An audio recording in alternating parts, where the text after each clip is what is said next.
अभी पिछले हफ्ते ही पाकिस्तानी फौज के डीजीएमओ ने सीमा पर गोलीबारी बंद करने के लिए भारतीय फौज से गुहार लगाई थी। हालांकि सीज फायर पाकिस्तान की ओर से तोड़ा गया था, फिर भी भारत ने दरियादिली दिखाते हुए जवाबी कार्रवाई बंद कर दी। लेकिन पाकिस्तान बाज नहीं आया। उसने फिर से दागाबाजी करते हुए इंटरनेशनल बॉर्डर पर गोलीबारी शुरू कर दी। अखनूर, अरनिया और आरएसपुरा सेक्टर में बीते 2 दिनों में पाकिस्तान फौज और पाकिस्तान रेंजर सीज फायर तोड़ रहे हैं। इस नापाक हरकत का जवाब देते हुए बीएसएफ ने आधा दर्जन से ज्यादा पाकिस्तानी बंकर ध्वस्त कर दिए हैं। बीएसएफ की ये कार्रवाई उन 2 जवानों की शहादत का बदला है जो इंटरनेशनल बॉर्डर पर पाकिस्तानी गोलाबारी का जवाब देते हुए शहीद हुए थे। शहीद विजय पांडे और शहीद सत्यनारायण यादव के घर पर आज मातम पसरा हुआ है। शहीद विजय पांडे की इसी महीने की 20 तारीख को शादी होने वाली थी। 15 को तिलक, 20 का बारात। हम सोचो कंपनी से फोन आवा तो शैलेंद्र बताएं कि मोनू शहीद हो गए हैं। उनके घर वाला यहाँ पे माता जी के पास से फोन आया, उन्होंने डायरेक्ट माता जी को नहीं, लेकिन दूसरे से बात करने के लिए कहा। उनसे बताया कि जैसे वो संभालो वैसे शादी को लेकर सभी तैयारियां हो गई, कार भी बन गए थे, सब क्लियर। शादी तिलक था, 20 जून की शादी। उनको बहुत दुख है कि उन दरिंदों ने मेरे पिता के ऊपर फायरिंग की। मैं भी चाहता हूं कि मैं भी उन दरिंदों को मार सकूं और अपने देश की सेवा कर सकूं। सरकार से मेरी मांग है कि जिसने उनकी हत्या की है उन लोग के साथ भी कार्रवाई की जाए। इसके बारे में हमारे ससुर जी का मौत हो गया है। चलिए सीमा पर मौत हो गया है और सीमा के लिए सुरक्षित थे, मौत किए, लेकिन हम मोदी से और योगी से आग्रह करता हूं कि खुली छूट दिया जाए। चलिए मर गया, गर्व की बात है। मरने के बाद हमारे ससुर जी अगर मर जाते हैं तो हमको खुली छूट दिया जाए। हमारी आर्मी पूरे बटालियन बड़ी है, हमारी गोली को छूट दिया जाए, हमारी आर्मियों को छूट दिया जाए कि कम से कम वो लोग को एक अगर मर गया तो कल 10 मारने के लिए हमारी आर्मी के लिए सुरक्षित है और तैनात है। शर्मनाक यह है कि पाकिस्तान की ओर से रमजान के महीने में ऐसी नापाक हरकतें हो रही हैं। बॉर्डर पर पाकिस्तानी फौज अपना धर्म ईमान भूल गई है तो वहीं घाटी आतंकवादियों के हमले भी जारी हैं। ये तब है जब भारत ने रमजान के चलते आतंकवादियों के खिलाफ ऑपरेशन बंद कर दिया है। अब पाकिस्तान और उसके पालतू आतंकियों की हरकतें देखकर ये सवाल बड़ा हो गया है कि पाकिस्तान का इलाज युद्ध विराम है या सिर्फ युद्ध ही विकल्प है। बहुत दुखद घटना है। हम लोग को काफी उम्मीद लग रही थी कि अगर सीज फायर हो जाता है, जैसा कि पाकिस्तान के कहने पे हुआ था, उन्हीं ने रिक्वेस्ट की थी सीज फायर की और ये भी कहा था कि वो 2003 का जो एग्रीमेंट है, सीज फायर एग्रीमेंट, उस पर अमल करेंगे। लेकिन उसके बाद फिर से इस तरह का होना, उसमें 2 जवानों का शहीद होना, ये एक बड़ी चिंता का विषय। देखिए, कश्मीर की स्थिति अच्छी नहीं है। अंदरूनी हमारी बीजेपी और पीडीपी 2 गवर्नमेंट चला रही है, लेकिन उनमें मेल नहीं है। बॉर्डर पे फायरिंग हो रही थी तो काफी अनरेस्ट था, स्थिति अच्छी नहीं थी और इसलिए बीच में डीजीएमओ साहब ने एक सीज फायर कर दिया दोनों को। अभी सीज फायर बंद नहीं हुआ, उस तरफ से अब 2 हमारे जवान अखनूर में बीएसएफ के जवान मारे गए। तो क्या युद्ध ही पाकिस्तान के खिलाफ एक विकल्प है? इसी पर बात करने के लिए हमारे साथ बीजेपी से जुड़े हैं डॉक्टर सैयद जफर इस्लाम। हमारे साथ थोड़ी देर में प्रियंका चतुर्वेदी जो कि कांग्रेस की स्पोक्स पर्सन है वो जुड़ेंगी। सुरेश कुमार गोयल साहब हैं जो कि एक्स डिप्लोमेट हैं।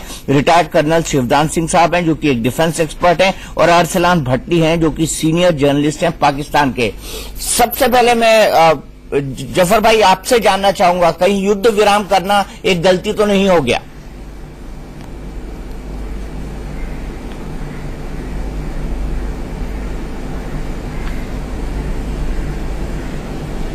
आवाज़ चला गया। मुझे लगता है कि शायद आवाज नहीं पहुंच रही है। सीधे चलते हैं अरसलान भट्टी साहब के पास जो कि सीनियर जर्नलिस्ट है पाकिस्तान के। अरसलान भट्टी जी, ये क्या आप लोग कैसी हरकतें कर रहे हैं? नापाक हरकतें हैं, रमजान का महीना चल रहा है, हमने युद्ध विराम कर रखा है और आप उधर से गोलियां बरसा रहे हैं, ये क्या है? और आप गिड़गिड़ा के जब आपको गोलियां लगने लगती है तो डीजीएमओ साहब आते हैं और गिड़गिड़ा के युद्ध विराम की बात करते हैं। पहले तो ये साबित करें कि पहली गोली पाकिस्तान ने चलाई। चलिए हम साबित कर देते हैं, पहली गोली पाकिस्तान ने चलाई। रमजान को देखें, रमजान को मजहब को बीच में ना लेके आए। नहीं, मजहब को बीच में क्यों ना लेके आए? क्योंकि मजहब के आधार पर ही, मजहब के आधार पर भी आप डिवाइड एंड रूल करते हैं। मजहब के आधार पर डिवाइड एंड रूल करते हैं। और मैं आपको एक क्लिप दिखाता हूँ। अरसलान भट्टी साहब, बीच में मैं मजहब नहीं ला रहा बीच में। मसला ये है कि दोनों तरफ इंसान मरते हैं, ना वो मुसलमान है, ना हिंदू है, ना सिख है, ना नहीं है, इंसान पहले हैं। मसला चलो, ये तो आप बहुत बड़ी बात कर रहे हैं। इंसान पहले है, वो इंसान पहले है, तो इंसानियत आपकी कहाँ मर जाती है? मुझे ये बताइए कि आपकी इंसानियत कहाँ मर जाती है? आपकी इंसानियत कहाँ मर जाती है? आपकी वजह से, आपकी तरफ से जो सुबह आज सीज फायर वायलेशन हुई है, गुज़िश्ता रोज हमारे डीजी ISPR अभी प्रेस कॉन्फ्रेंस कर रहे हैं, इस वक्त भी कर रहे हैं। मसला ये है कि उसके अंदर 12 खवातीन हमारी घायल हुई हैं, जख्मी हुई हैं शदीद, 8 बच्चों को गोलियां लगी हैं। वो हम अपनी फौज अपने बंदों को तो नहीं मारती, किसी तरह से गोली आती है तो लगती है ना, कोई जख्म होता है तो लगता है ना। आप गोली मारने के लिए उकसाते हैं अरसलान भट्टी साहब। गोयल साहब, ये हकीकत है कि नहीं? ये लोग गोली मारने के लिए उकसाते हैं कि नहीं उकसाते हैं? देखिए, ऐसा है कि जब अगर सीज फायर का वायलेशन होगा और गोलियां चलेंगी तो गोलियों का जवाब गोली से दिया जाएगा। अब जब गोलियां चलेंगी तो उसमें अक्सर होता है, और बड़ी दुख की बात है कि अक्सर सिविलियन जो है उनकी डेथ होती है, कोई बोलता है कोलेटरल डैमेज है, लेकिन जब होता है तो बड़ा दुख की बात है। और रमजान की बात आपने कहा, मजहब की बात, मैं मजहब की बात नहीं कर रहा हूं। रमजान का पाक महीना ऐसा होता है जिसमें कि सारी फौजें जो है अपना रोक करके चाहती है कि पीस और अमन रहे दोनों के लिए। एक महीना वो ऐसा होता है जब नहीं करते हैं वो ये, लेकिन इस महीने में भी अगर ये सीजफायर का वायलेशन हो तो ये वाकई बड़ी दुख की बात है। और इसके अलावा जैसे कि दीपक जी कह रहे थे, आपने कहा प्रूफ क्या है? प्रूफ है, वीडियो क्लिपिंग है कि कहां से पहले गोली चली है। अगर नहीं होता तो नहीं बोलते फिर ये बातें हम। अगर पहले वहां से सीजफायर का वायलेशन होगा तो उसका जवाब क्या होगा? बताइए आप, बताइए सीज फायर वायलेशन का जवाब क्या होगा? और मैं यही सवाल लेके सीधे चलता हूं जफर इस्लाम साहब के पास। जफर इस्लाम साहब, क्या हम इनको सीज फायर का जवाब नहीं दे रहे? जो अरसलान भट्टी साहब बैठे हुए हैं, क्या इन्होंने अपनी शर्तों को नहीं तोड़ा है? क्या इन्होंने युद्ध विराम की जो बात है उसको आतंकियों को उकसाकर नहीं तोड़वाया है?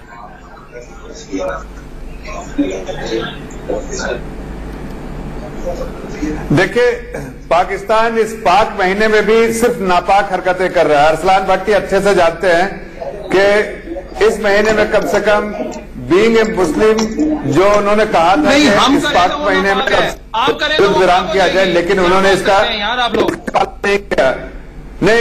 नहीं और ये नापाक इरादे इनके जो है साफ दिखने लगे कि इनको नहीं चाहिए अमन, इनको नहीं चाहिए पीस, इनको चाहिए किसी न किसी तरह युद्ध चाहिए। अब देखिए, पाकिस्तान तो एक छोटा सा कीड़े मकोड़े जैसा कंट्री है जो सिर्फ टेररिज्म के सहारे अपने आप को रेलेवेंट बना के रख रहा है। लोग उसकी बातें करते हैं, वरना पाकिस्तान में कुछ नहीं है सिवाय टेररिज्म के अलावा। ऐसे में भारतीय फौज उनको जिस तरह का जवाब दे रही है, उसी वजह से ये आए थे अपने मुंह के बल कि भाई अब मैं सीज फायर चाहता हूं। पाकिस्तानी DGMO ने फोन किया था, हमने नहीं किया था, और अभी भी कह रहा हूं कोई हमारे तरफ से सीज फायर नहीं है। अगर पाकिस्तान उल्लंघन किया तो हमारे तरफ से कोई सीज फायर नहीं है। पाकिस्तान को मुंह तोड़ जवाब कहने वाली नहीं। पाकिस्तान के लोगों से अभी ये कह रहे 12 खवातीन, अरे 12 खवातीन में आपके कितने रेंजर्स जो है फोर्स के वो बहुत के घाट उतार दिए गए, ये आपको मालूम है अच्छा से, और आगे भी उतारे जाएंगे। ये भी आपको दावे के साथ कह रहे आगे भी उतारे जाएंगे, इसलिए कि आप चाहते ही नहीं पीस हो। आप घुसपैठियां भेजते हैं, आप कश्मीर में चाहते हैं कहीं ना कहीं कश्मीर की हालत बिगाड़ के रखे, कश्मीर में आतंकवादी भेजते हैं, कश्मीर में आप चाहते हैं जिस तरह का माहौल क्रिएट करना चाहते हैं ताकि किसी न किसी तरह कश्मीर में जो है नॉर्मलसी नहीं लौट का है, और हम ये नहीं होने देंगे कभी भी। आपके इस नापाक रास्ते को हम जिस तरह से आपको अभी आपके सारे ठिकाने को तोड़ दिया है और घातक तरीके से करेंगे, इसलिए कि पाकिस्तान को मुंह के बल खाना पड़े, इसकी पूरी तरह से सख्ती से निपटेंगे। ये हमारे बहुत क्लियर कट स्ट्रैटेजी है। कर्नल श्रीकांत साहब, क्या युद्ध ही एक विकल्प है? क्या युद्ध ही एक विकल्प है? जफर भाई एक मिनट, क्या युद्ध ही एक विकल्प है कर्नल साहब? देखिए, मैं पाकिस्तान के अपने सीनियर जर्नलिस्ट को अश्योर करना चाहता हूं कि किसी मुगालते में ना रहें कि भारतवर्ष हर बात बर्दाश्त करता रहेगा और आपको कुछ नहीं कहेगा और हम अपनी कोई इस तरह की शांति की नीति पर चलते रहेंगे। जो हमारा सीज फायर भी जो हमें ऑर्डर हुआ है वो एक नीको non initiation of combat operations का मतलब है कि हम अपनी तरफ से शुरू नहीं करेंगे, मगर यदि हमें बात किया जाएगा तो हर प्रकार का जवाब भारतीय सेना आपको देगी। और मैं पाकिस्तानी अवाम को आगाह करना चाहता हूं कि पाकिस्तान की आईएसआई और पाकिस्तान के जो कट्टरवादी ग्रुप्स हैं आप यहां ऑपरेट कर रहे हैं, वो आपके देश को बर्बादी की तरफ ले जा रहे हैं। आप उनको एक आम आवाम से कोई मतलब नहीं है, उनको खाली सत्ता चाहिए और वो अपने कट्टरपंथी जो उनका जो हार्ड टेररिज्म है उसके द्वारा पाकिस्तान की जनता को पूरे टाइम ये महसूस कराते हैं कि देखिए इंडिया जो है इस्लाम विरोधी है और कश्मीर को हड़प रहा है। आप ये बताइए कि आपके यहां आपके देश में क्या एक आम नागरिक की हालत इतनी अच्छी है कि आप एक हमारी इतने जो पीओके में जो पूरे टाइम आपके खिलाफ एजिटेशन हो रहे हैं, आप उनका क्या जवाब देंगे? और उसके बाद आप कहते हैं इस हमारे कश्मीर में आप हालत को खराब करना चाहते हैं। ऐसा क्यों कर रहे हैं आप लोग? और आप अपने देश की जनता को आगाह करिए कि इन लोगों से सावधान रहें और इनकी असली सूरत को देखें। बताइए अरसलान भट्टी जी, मेरे सवाल का सीधा जवाब दीजिए। आप लोग इतनी कायरों वाली हरकत क्यों करते हैं? जब सीज फायर है तो उसके बावजूद गोली क्यों चलाते हैं? नहीं, हम कब करते हैं? बात यह है कि बंदे आप गोलियां आपने मारी, 20 लोग हमारे जख्मी होते हैं और हरकत हो गई। अब ये पीछे वो बीजेपी के जो साथ हैं वो कह रहे हैं जी कि टिट फॉर टैट आंसर मिलेगा, तो पाकिस्तान ने चूड़ियां नहीं पहनी हुई हैं। चूड़ियां हमने भी नहीं पहनी हुई है, हमने तो चूड़ियां नहीं पहनी हुई है। अगर आप एक गोली चलाएंगे तो हम 10 गोली चलाएंगे। अरसलान भट्टी जी, अगर आप एक गोली चलाएंगे हम 10 गोली चलाएंगे। हमारे पास 10 गोलियां हैं, आपके पास 10 गोलियां भी नहीं है चलाने को। चूड़ियां तो आप पहन के रखिए, चूड़ियां नहीं पहनी रहती तो इस तरह की घटिया हरकत नहीं करते। भट्टी जी, मैं एक बात तो पहन जिस बात बड़ी अच्छी बात है, जिस बात की बड़ी अच्छी बात है, अच्छा रिश्ता बना के रखा है वहां पे दें जहाँ पे आपका मसला है। आपने किसी देश के साथ अच्छा रिश्ता बना के रखा है, किसी मुल्क के साथ ऐसा कोई आपका असल में दर्द है, आपको आपके पेट में असल में दर्द है, देखता हूँ रोड उठता है और रोड उठता रहेगा। जो दहशतगर्दी को बढ़ाया है, दहशतगर्दों को सपोर्ट किया, जफर भाई एक मिनट एक जवाब लेता हूँ अरसलान भट्टी जी से। अरसलान भट्टी जी, मुझे ये बताइए, मेरे तीनों एक्सपर्ट बैठे हुए हैं, मुझे आप ये बताइए कि क्या पाकिस्तान के पास 10 हफ्ते का खर्चा बचा है? आपके पास क्या 10 हफ्ते का खर्चा बचा हुआ है कि आप देश चला पाए 10 हफ्ते के लिए? आप मुगालता पाल के बैठे हैं कि भारत के साथ युद्ध करेंगे। बिल्कुल गलत है। आपके पास 10 हफ्ते का खर्चा बचा है क्या? ये बताइए, आपके पास 10 हफ्ते का खर्चा बचा है क्या? हमारे पास 10 हफ्ते से भी ज्यादा का खर्चा है। आपको खर्चे की फिक्र नहीं करनी चाहिए। हमारा पूरे फॉरेन रिजर्व्स हमारे इस वक्त $26 बिलियन से ऊपर के हमारे पास मौजूद हैं। हमें वो फिक्र नहीं है खर्चे की। हम इलेक्शन में जा रहे हैं, अगले 1.5 माह के बाद हमारा इलेक्शन है। गोल साहब बताइए, इनका इलेक्शन क्या होता है? गोल साहब बताइए, इनका इलेक्शन क्या होता है? इनका इलेक्शन मजाक होता है, आपका इलेक्शन मजाक होता है। आपके डिफेंस मिनिस्टर को सेना के लोग ही घेर के मारते हैं और आर्मी करती है। इलेक्शन नहीं, सिलेक्शन। आर्मी ISI पाकिस्तान के एक इंस्टीट्यूशन है, सुप्रीम इंस्टीट्यूशन है। तो हम कह रहे हैं ना वो इलेक्शन ही सिलेक्शन करते हैं। हम कह रहे हैं ना वो इलेक्शन ही सिलेक्शन करते हैं। कोई सिलेक्शन नहीं होती है, लोगों के वोटों से लोग आते हैं। और असेंबली में वो जमाने चले गए, वो जमाने चले गए। आप बात इन्होंने खुद ने कह दिया कि ISI और आर्मी हमारे सुप्रीम इंस्टीट्यूशन है। बताइए, इन्होंने खुद मान लिया। आपसे कि पाकिस्तान में 4 बार मार्शल लॉ लगा है, 4 बार मार्शल लॉ लगा है, और उस मार्शल लॉ लगने के बाद में इंटरनेशनल बॉडीज ने आपको रेस्ट्रिक्शन भी लगाई है। क्यों हुआ साहब ऐसा? यदि आपकी सुप्रीम इंस्टीट्यूशन है, आपकी सुप्रीम इंस्टीट्यूशन ने ISI ने पाकिस्तान को, कर्नल साहब मार्शल लॉ का कोई ताल्लुक उसी की फाइल से है तो मुझे बता दीजिए। आपका क्या इसका मतलब ये है कि आपकी आर्मी जो है वो डिसिप्लिन आर्मी नहीं है। कश्मीर असल मसला है, कश्मीर आपकी आर्मी डेमोक्रेटिक कंट्री की आर्मी नहीं है। एक मिनट, अच्छा भट्टी साहब, आपको उसकी फिक्र करने की जरूरत नहीं है। एक सवाल मैं आपसे पूछना चाहता हूँ। हमारी फौज हमारी है, वो हमारे लिए हमें आपने किताब देखी है ये? आपने किताब पढ़ी है, नहीं पढ़ी है? ये अभी 2 हफ्ते पहले रिलीज हुई है। इसमें आपके जो पहले के ISI के चीफ हैं दुर्रानी साहब ने खुद कबूला है कि पाकिस्तान कश्मीर में किस तरह की हरकत करता रहा है ये, और इसीलिए आपके आर्मी ने उनके ऊपर केस शुरू कर दिया है। ये आप उसको मना करेंगे? बताइए, उन्होंने जो कहा है सच का है, झूठ का है, बताइए। असलान भट्टी जी, आप ये बताइए, अगर आपने किताब पढ़ी हो तो कम से कम ये तो बताइए कि इस किताब में झूठ है सच है?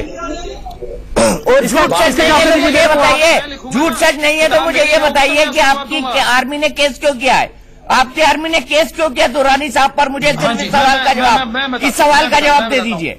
जी, सामने कर्नल साहब जो बैठे हैं ये एक फोर्स के डिसिप्लिनरी फोर्स के मेंबर रह चुके हैं। अगर ये कोई उसके खिलाफ बात करेंगे तो वो फोर्स पाबंद है इनको बुलाने की, इनसे सवाल जवाब करने की, वो कर सकती है। भट्टी साहब, मेरा सवाल ये था, चूंकि मैं फौज में नहीं हूँ, मैं फौज में नहीं हूँ, आप ये बताइए ना कि ये सच है या झूठ है? ये जनरल असद दुर्रानी साहब की किताब है, ये बात उनसे पूछेंगे, उन्होंने सच बोला। अरे आप दुर्रानी साहब को तो आपके वहां पर रहते हैं, आप जानते हैं, आप ये बताइए कि उन्होंने सच कहा है झूठ कहा है? कम से कम ये तो बताइए आप। तो पूछे ना जी, मैं ये बात कैसे कह सकता हूँ कि ये सच है ये झूठ है? अरे भाई, आपने अभी कहा भट्टी साहब आपने कहा कि हमारी सुप्रीम इंस्टीट्यूशन है ISI और आर्मी। अब मुझे बताइए, आपके एक सुप्रीम इंस्टीट्यूशन के चीफ, आपके एक सुप्रीम इंस्टीट्यूशन के एक चीफ लिख रहे हैं स्पाई क्रॉनिकल्स रा ISI पीस, ये लिखा है ना सर? सुन ले, ये दुर्लभ साहब भी सुन ले, दुर्रानी साहब तो लिख रहे हैं ना इसमें? उन्होंने काफी कुछ लिखा है, दुर्रानी साहब ने काफी कुछ लिखा हुआ है। मुझे ये बताइए, मुझे सिर्फ ये बताइए कि आपके के बारे में, कश्मीर के बारे में, हर चीज के बारे में उन्होंने काफी कुछ बोला है। मुझे सिर्फ ये बताइए, आपको पढ़ लीजिए, आप तो हमें बोलने की जरूरत पड़ेगी नहीं। आपकी सुप्रीम इंस्टीट्यूशन के एक चीफ ये सब लिख रहे हैं, सुप्रीम इंस्टीट्यूशन के। जी देखिए, आपके एक फॉर्मर एम्बेसडर बिल्कुल लिख रहे हैं साहब, हुसैन हक्कानी साहब ने अभी उनका जाती ख्यालात हैं। ये जनरल असद दुरानी का मतलब ये नहीं है कि वो पूरे इदारे रिप्रेजेंट कर रहे हैं। जब ये मुझे बताइए कि अगर इनको इतना फिक्र था तो ये इन्होंने जब वो ISI चीफ थे तो उसको क्यों नहीं किताब लिख के दे दी, लोगों को बता दिया? चलिए बात है, चलिए मैं हुसैन हक्कानी साहब की किताब के बारे में पूछता हूँ। अच्छा, वो नौकरी मतलब आपके ISI है तो नौकरी में लिखें। इसका मतलब ये है कि असद दुरानी साहब ISI के तौर पर नाकामयाब रहे क्या वो? आप ये कहेंगे? तो अगर आपने ये कहा आपको भी ले जाएंगे वो, आप बच के रहिएगा फिर। नहीं, मुझे नहीं लेके जाएंगे। बात ये है कि एक और के बारे में पूछता हूं, फोर्स का मेंबर है, एक डिसिप्लिनरी फोर्स का मेंबर है, अगर वो उस फोर्स के खिलाफ या उसके राज उसके पास है, मैं अगर चीफ मिनिस्टर हूं प्रोविंस का या मैं प्राइम मिनिस्टर हूं, मैं आज कहता हूं जी कि ये बात गलत है, जब मैं रिटायरमेंट के बाद वो राज, अपने कौमी राज जो है, मैं बात बता देता हूं तो मुझे बिल्कुल लाइबल हूं मैं। तो ये राज था ना, हम आपसे वही जानना चाहते थे कि जो उन्होंने राज खोले हैं वो राज पहले भी खुल चुके हैं, बस अभी कहा गया है कि हाँ ये हुआ था। पूरे इंस्टीट्यूशन का रिप्रेजेंट कर रहे हैं। कम से कम एक बंदे की किताब है, वो जो आदमी जानने वाला है उसको आप मर्जी लिखाइए, वो आजाद है, लेकिन वो इंस्टीट्यूशन के खिलाफ लिखेगा, इंस्टीट्यूशन उसको बुला पूछेगा जरूर, और वही काम यहाँ पे हुआ है। आपके रॉ के छोड़ देते हैं, आप तो बंदा मार देते हैं। भट्टी साहब, मुझे सवाल जवाब कर रहे हैं उनसे। मुझे हुसैन हक्कानी साहब की किताब आई है रीइमेजिंग पाकिस्तान, उसके अंदर जो आपकी जो कंट्री के बारे में डिस्क्रिप्शन दिया गया है, क्या आपने वो किताब पढ़ी है? जी मैंने नहीं पढ़ी जी, मैंने नहीं पढ़ी। उसमें आपके कंट्री में जिस तरह से फंडामेंटल एलिमेंट्स कंट्री की पॉलिटिक्स को हिजैक कर रहे हैं। जनाब, ये भारत में भी फंडामेंटलिस्ट हैं। भारत में क्या करते हैं आप? देखिए, भारत के अंदर फंडामेंटलिस्ट भारत की नेशनल पॉलिसी को इफेक्ट नहीं कर रहे। हिम्मत करें, मेरी बात सुन लें, हिम्मत करके मेरी बात सुन लें एक 30 सेकंड में। आपकी एक फिल्म रिलीज हुई थी पिछले दिनों, पद्मावती। एक शख्स को जिंदा वहां पे सिनेमा के बाहर लड़ा दिया आप लोगों ने। आप कहां से खबरें लाते हैं? कहां से खबरें लाते हैं? में आपको पता है, एक जर्नलिस्ट के स्टूडेंट को भीड़ ने सरेआम ये आरोप लगा कि मारा कि वो विलसमी कर रहा था, जबकि वो खाली करप्शन और भ्रष्टाचार के ऊपर अपनी आवाज उठा रहा था। आपको याद होगा, उसका नाम मसाल खान था। भट्टी साहब, एक छोटी सी बात, भट्टी साहब छोटी सी बात ये कर रहे हैं कि आप कह रहे हैं कि सीज फायर का वायलेशन आप लोगों ने नहीं किया, और हमारे पास ये पूरा एविडेंस है कि सीज़फायर का वायलेशन आपकी तरफ से हमारे और उसके बाद में मैं आपको बता रहा हूँ कि कश्मीर में आपका जो रवैया रहा है वो इस किताब में सारा जाहिर है। इस बात को आप कब तक मना करते रहेंगे? लाइव उन्होंने अभी एविडेंस दिया कि पहली गोली किधर से चली, उन्होंने अभी बताया कि इंडिया की तरफ से चली है अभी। अरे आप तो बोलते रहे भट्टी साहब ब्रेक। तो पाकिस्तान युद्ध विराम के बावजूद फायरिंग क्यों कर रहा है, इसी पर हमारी बहस चल रही है। अरसलान भट्टी जी पाकिस्तान से जुड़े हुए हैं जो तमाम तर्क दे रहे हैं, लेकिन अरसलान भट्टी जी मैं आपको ये साफ करना चाहता हूं कि जाहिल और जिहादियों की जमीन से हमें कोई मतलब नहीं है। हमें कोई मतलब नहीं आपकी जमीन कहाँ है क्या है, और अगर आपकी जमीन चाहिए होती तो हम 1965 और 1947 में ही वो जमीन को कब्जा लेते, खाली नहीं करते। या फिर जब बांग्लादेश बटाया तब उसके बाद हम लाहौर तक पहुंच गए थे, तब भी हम ये कर सकते थे। लेकिन हमको जाहिल और जिहादियों की जमीन से कोई मतलब नहीं है। प्रियंका जी आप मेरे साथ एग्री करेंगे ना कि हमको इन पाकिस्तानियों की जमीन सिर्फ एक जाति के लिए बनेगा और उसमें तरक्की करेंगे, उसमें आगे बढ़ोतरी होगी, बगैर भारत के लोग आगे बढ़ेंगे। उनका 60 साल में हमने देख लिया है क्या हाल हुआ है। तो अगर उनको ये लगता है कि हम उनकी तरफ ईर्ष्या या घृणा की तरह होकर देख रहे हैं, तो उनको ये गलत फहमी दूर करनी जरूरी है। क्योंकि हमें अब तरस आता है ऐसे देश पे जिसने बड़ी बड़ी बातें कर अलग मुल्क बनाया, पर उस मुल्क का क्या हाल किया वो पूरी देश ही क्या पूरी दुनिया जानती है कि इनका नाम तो उसमें रोशन है कि सबसे ज्यादा आतंकवादी गतिविधियां अगर होती होंगी तो इस मुल्क में होती होंगी। अगर पनपने का मौका देती है तो उनकी पाकिस्तान की आर्मी देती है। ऐसी सरकार दी है जिस सरकार को आज तक कोई डिसीजन लेने का अधिकार नहीं है। ये तो इस देश का हाल है। तो हम बस यही उम्मीद करेंगे कि अगर कम से कम अपने देश को ना बचा सके तो दूसरों के देशों में जाकर तकलीफें ना पैदा करें। एक और सवाल मैं पूछना चाहता हूं भट्टी साहब से। भट्टी साहब आपके देश की कितनी एग्रीकल्चर की लैंड सऊदी अरेबिया के लोगों ने और अरब देशों के और देश के लोगों ने खरीदी है? आप जरा इसका हिसाब बता दें मुझे। अभी तक 1 इंच भी जमीन जो है ना कतर को दी गई ना सऊदी अरब को दी गई। पाकिस्तान के आइन के मुताबिक कोई भी गैर मुल्की आदमी पाकिस्तान की जमीन खरीद नहीं सकता। दूसरी बात, सिवाय चाइना की चीन को कितनी जमीन ठेके पर दी? सिवाय चाइना की चीन को कितनी जमीन ठेके पर में है कि 63,000 हेक्टेयर जमीन 1 इंच जमीन नहीं दी गई। चीन को 1 इंच जमीन पाकिस्तान की नहीं दी गई अभी तक। कि वो जो गोदार एयरपोर्ट बन रहा है उसके लिए आपने कितनी जमीन दी है चाइना को, जरा बताइएगा एक बार। 1 इंच जमीन चाइना को नहीं दी, वो पाकिस्तान की जमीन है। कभी गोदार के पास जाके देख लीजिए, पाकिस्तान की जमीन पे बन रही है। जो गोदार के पास जो पोर्ट बन रहा है वहाँ पर खाली चीनी ही है, पाकिस्तान का नामो निशान नहीं है वहाँ पर। अब एक बार खुद जाके देख लीजिए। जाने भी नहीं देते हैं आपको, और आपको वो जाने भी नहीं देते हैं। अरे पाकिस्तान तो चाइना की टेरिटरी है भैया। और ये भी प्रेडिक्शन है भट्टी साहब, आप हमारे देश का हिस्सा रहे, कभी हमें आपसे सहानुभूति है जैसे मैडम कह रही है। एक दिन आज से कुछ दिनों के बाद चाइना आपका सब कुछ कंट्रोल करने वाला है। आप चाइना की टेरिटरी बनने की दिशा में चल पड़े हैं। चाइना की फिक्र ना करें। आपके पेट में जो दर्द है वो है सी पैक का जो दर्द है वो मैं दूर नहीं कर सकता। दर्द नहीं है, कोई और दूर कर देगा, मैं नहीं कर सकता। सी पैक में जिस तरह से आप अपने गुरु हैं जो बड़े इश्तहारों में आते हैं, बड़ी दवाइयां देते हैं, उनसे दवाई ले लें। अपनी सॉवरेनिटी को आपने जो गिरवी रखा है हम नहीं रख सकते उसको। आप सी पैक के थ्रू सुनिए भट्टी साहब, आप सी पैक के थ्रू जितना बड़ा एक्सप्रेस वे बना रहे हैं उससे 10 गुने बड़े एक्सप्रेस वे हमारे यहाँ यूपी में बने हुए हैं। आप क्या चाइना कर रहे हैं? क्यों आप चाइना कर रहे हैं? मुझे ये बता दीजिए। पूरा देश आपने गिरवी दे दिया, आपने बलूचिस्तान गिरवी दे दिया, आपने बलूचिस्तान गिरवी दे दिया, आपने ग्वादर गिरवी दे दिया, आपने क्या गिरवी नहीं दिया?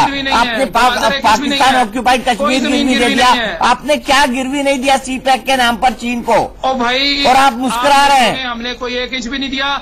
आप कश्मीर का असल मसला है उसके मुद्दे पे बात करें, कश्मीर का मसला हल करें। कश्मीर मसले पे भी मैं आपको दिखा देता हूँ कि कश्मीर का आम आदमी क्या सोचता है। जरा फुल वॉल्यूम करके अरसलान भट्टी साहब को दिखाओ कि कश्मीर का आम हिंदुस्तानी क्या बोलता है। कश्मीर का आम हिंदुस्तानी किस तरह इनके भाड़े के टट्टू हुर्रियत के लोगों को नकारता है, ये हम आपको सुनाते हैं। सुनाइए जरा इनको। कि साना शबीर सान खतर रोल मॉडल जो कि डीपीएस में पढ़ती है, जिस पे यही गिलानी साहब, जिनके लिए मैं भी किसी टाइम पे जान देने के लिए तैयार हुआ करता था, जो बोलते थे क्रिश्चियन मिशनरी स्कूल्स में आप लोग अपने बच्चों को मत भेजा करें। गिलानी साहब का स्टेटमेंट है ये, एंड द सेम गिलानी साहब वही बोल रहे हैं। मैं कांग्रेचुलेट करता हूं, और ये यूथ के लिए, स्टूडेंट्स के लिए रोल मॉडल है। जबकि कैसर जिसकी 2 बहनें, जिनको ये भी पता नहीं कि शहादत है क्या, अब निज़ाम-ए-मुस्तफा चलाएंगे। जो बंदा जो 1 घंटे में अपनी शहादत के बाद सुबह खाक होना चाहिए, उसको आपने सड़क पे नुमाइश के लिए रखा है। दिस इज निज़ाम-ए-मुस्तफा। ये तो निज़ाम-ए-मुस्तफा था ही नहीं कभी। कभी रसूल करीम सल्लल्लाहु अलैहि वसल्लम ने किसी मैयत का इंतजार नहीं करवाया ताकि आप लोगों के नाम यहाँ लीडरों की जो वो कैसे होते हैं, आपके पास बच्चे जो आपके पास आते हैं, बात करते हैं, सिर्फ नारेबाजी होती है। हमें एक जवाब तो दीजिए, लीडरशिप क्या कर रही है? उसने कब्र में कब क्या किया होगा? आपने देखा था? ऐसे लाखों लोग हैं जो डरते हैं हुर्रियत के नाम से। अब देखिए, ये सुनाया जा रहा है गिलानी साहब को, और हकीकत बताई जा रही है कि जिसको सुपुर्द खाक होना चाहिए 1 घंटे के बाद, उसकी नुमाइश लगाई जा रही है। ये कर रहे हैं आपके भाड़े के टट्टू हुर्रियत वाले। हमारे नहीं है वो, आपके ये साहब, आप ही पैसे देते हैं उनको, नाम से नहीं बोलते, आप ही पैसे देते हैं उनको, आप ही बुलाते हैं, आप ही बुलाते हैं। आपने अभी रमजान के दौरान बुलाया उनको, अभी बुलाया है आपने कि वो अपनी किस्मत का फैसला कर सके। अच्छा, हुर्रियत आपके नहीं है क्या? आप तो उनको इजाजत देने को तैयार नहीं है। चलिए, अब तो उनको वीजा नहीं देते, उनको अपने लोग आपने उनको छोड़ दिया। भट्टी साहब, मैं आपको जानना चाहता हूँ कि कश्मीर का क्या मसला है, जबकि कश्मीर एक तयशुदा कानून के हिसाब से भारत में मर्ज हुआ है।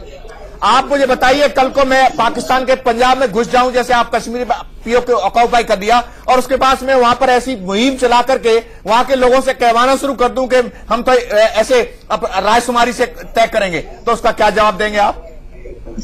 कर्नल साहब, यूनाइटेड नेशंस को मानते हैं आप? यूनाइटेड नेशंस की जो बात है वो इस तरह से है कि हम गए थे यूनाइटेड नेशन को बताने के लिए कि इन्होंने हमारे एक हिस्से को कब्जा कर लिया है। मैं 1 मिनट, आप यूनाइटेड नेशन को मानते हैं? असलम भट्टी जी, आप यूनाइटेड नेशन को मानते हैं?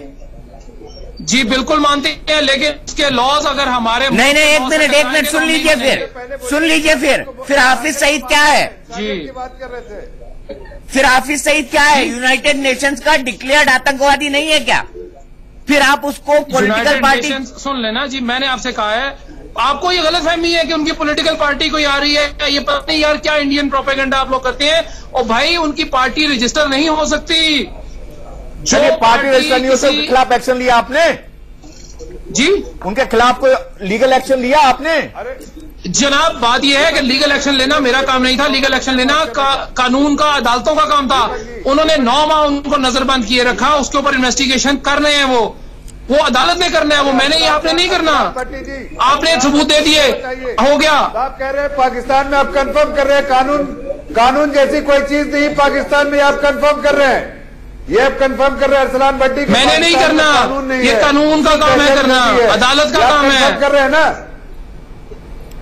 नहीं, आपने मैं क्या आपसे ये कह रहा हूँ कि अदालत का काम है उनको सज़ा देना ना देना, मैंने नहीं देनी। तो क्यों नहीं दी जा रही सजा उनको? जरा बताइए। जो भारत ने सबूत दिए उसके ऊपर बात की, उसको भारत की जानिब से जो सबूत आए उसके ऊपर उनको 8 माह नजरबंद किए रखा। उसके बावजूद आपकी अदालत सजा नहीं दे रही। अच्छा, अभी की ब्रेकिंग न्यूज सुन लीजिए, अभी की ब्रेकिंग न्यूज सुन लीजिए। 10 पाकिस्तानी रेंजर्स को मार गिराया है भारतीय फौज ने, क्योंकि हमने चूड़ियां नहीं पहनी। 10 पाकिस्तानी रेंजर्स को मार गिराया है, और उसके बाद सियालकोट के सेक्टर कमांडर लेवल की मीटिंग बुलाई है। सेक्टर कमांडर लेवल की मीटिंग बुलाई है पाकिस्तान ने, और अभी वो बातचीत चल रही है, क्योंकि वो फिर से सीज़फायर चाहता है, चाहता है। आपको अभी तक ऐसी कोई खबर नहीं आई है पाकिस्तान के पास। अभी हमारे DG ISPR major Asif Ghafoor इस वक्त प्रेस कॉन्फ्रेंस कर रहे हैं। आप कहें तो मैं आपको स्क्रीन पे दिखा देता हूं, यहीं से। ये लें, ये कर रहे हैं, ये ले, ये देखें, ये देखें, ये अभी तक ऑन एयर हैं, लाइव हैं। अभी तक ऐसी कोई खबर नहीं है। आपके पास है तो मैं नहीं कह सकता। आपकी जो प्राइम इंस्टीट्यूशन है ना, मैं एक मिनट गोयल साहब, आपकी जो प्राइम इंस्टीट्यूशन है ना, वो जब ऐसी बातें होती हैं तो मुंह छुपाती हैं। आपकी जो प्राइम इंस्टीट्यूशन से ISI और आर्मी जब 10-10 लोगों को गोली लगती है तो मुंह छुपाती हैं। हमें ऐसी कोई मुंह छुपा रही है, अभी भी मुंह छुपा रही है। हम नहीं कतई नहीं ऐसी बात। जो काम सही होगा वो माने या ना माने मैं मानूंगा। अच्छा ठीक है, मसला ये है कि जब हुआ ही नहीं है, आप मान के क्या करेंगे? आपको भी गोली पड़ेगी? नहीं, मुझे नहीं ऐसी कोई बात होगी, बेफिक्र रहिए आप, मेरी फिक्र न करें, मुझे पता है। हमको फिक्र होती है ना, फिर हमारे साथ डिबेट कौन करेगा? हमको बड़ी फिक्र होती है। नहीं करूंगा, मैं पट्टी बांध के आ जाऊंगा, फिक्र ना करें, मैं करूंगा। तो चलिए पट्टी तो बांधना पड़ेगी आपको। आपके मुल्क में जितनी आजादी देखिए, आपको पट्टी बांधनी पड़ेगी बोलने से पहले। हम तो खुले होके बोल रहे हैं। सुन ले, बात यह है कि अगर वो मैं अपने मुल्क के खिलाफ बोलूंगा तो मुझे सजा तो मिलेगी। मैं क्यों बोलूं अपने मुल्क के खिलाफ? मेरा ये मुल्क है, आपकी आर्मी को फौज मेरी है। में भी देखा है, कारगिल में भी देखा है, और 2-3 टेन्योर मैंने किए हैं। आपकी आर्मी खाली आपके लिए शेर है, बाकी आपकी आर्मी में कोई जान नहीं है। पट्टी बांध के आना पड़ेगा। देखें, बात यह है कि पाकिस्तान के शेर घर में ढेर। आपने वो सुना है भट्टी साहब? पाकिस्तान के शेर घर में ढेर। तो आपका यही हाल है, पाकिस्तान के शेर जो है वो घर में ही ढेर होकर रह जाएंगे और कहीं कुछ कमाल कर नहीं पाएंगे। यही नहीं है, वो बिल्कुल कर लेंगे, जब जरूरत होगी हम कर लेंगे। हमें बिल्कुल घबराए, आप मत घबराइए। चलिए पहले जिसको कहते हैं ना, ठीक है, टेट आंसर मिलेगा हमारी। ठीक है अरसलान